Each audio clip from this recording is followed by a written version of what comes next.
There's been an Alfa Romeo Giulia-shaped hole waiting to be filled in the American car market for what feels like forever. A couple years ago, Alfa rejoined the US car party with the flawed but hugely entertaining 4C, reigniting passions after a decades-long absence but leading to little in the way of sales volume. That single offering acted only as a tease for those wanting a properly practical, 5-person sports sedan. After a true-to-Italy leisurely wait, the Giulia has arrived. The 2017 Alfa Romeo Giulia puts some practical meat on the bone for American drivers bored of the usual Audi A4 / Mercedes C-Class / BMW 3 Series suspects. Even better, the new Italian-made sedan comes packed with some heavy artillery, the top Quadrifoglio model offering 505 horsepower and returning a 3.8-second 0 to 60 miles per hour run, as well as a shockingly quick Nürburgring Nordschleife time of 7:32, which, for the record, makes it the fastest 4-passenger production car around the 12.9-mile circuit.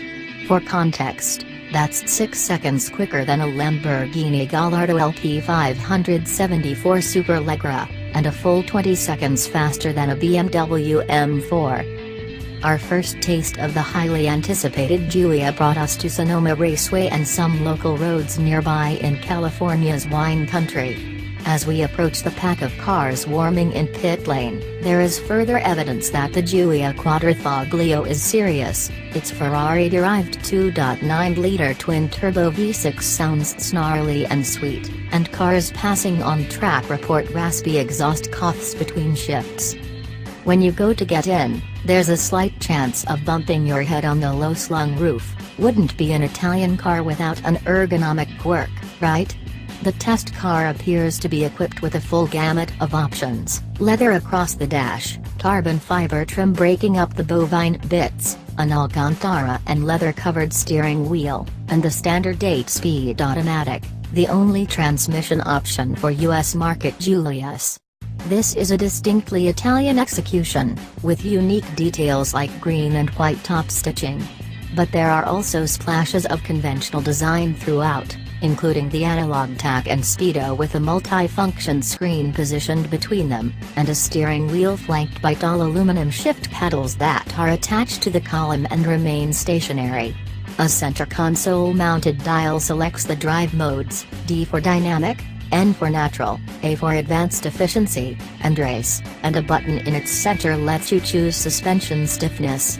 Only a few details disappoint, like the hard plastic on the inside of the center console, plasticky bits on the shifter, and a somewhat loosey-goosey feel to the control wheel used to navigate the multimedia menus.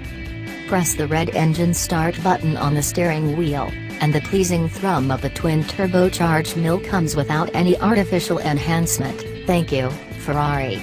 You'll need to pull the shifter down to choose first gear. Tapping the paddles does nothing while the car is in park, but once moving, the Giulia feels every bit like a sports car first and a sedan second. With a steering ratio of 11.8:1, which, Alfa says, is the quickest in the industry, the Giulia turns instantly, the Pirelli Zero stigging into pavement and changing the car's direction with slot car-like directness. The chassis is quite a bit stiffer than those of the competition, think M3, C63, and ATS-V, appealing to a smaller but more fervent cross-section of the enthusiast population. And although the Giulia lacks a carbon fiber chassis like the 4Cs, but there is no shortage of sharpness in the full-tilt Quadrifoglio model, the relationship between steering and body is highly direct, responsive, and intuitive, and the excellent steering feel builds a confident dynamic between driver input and vehicle response.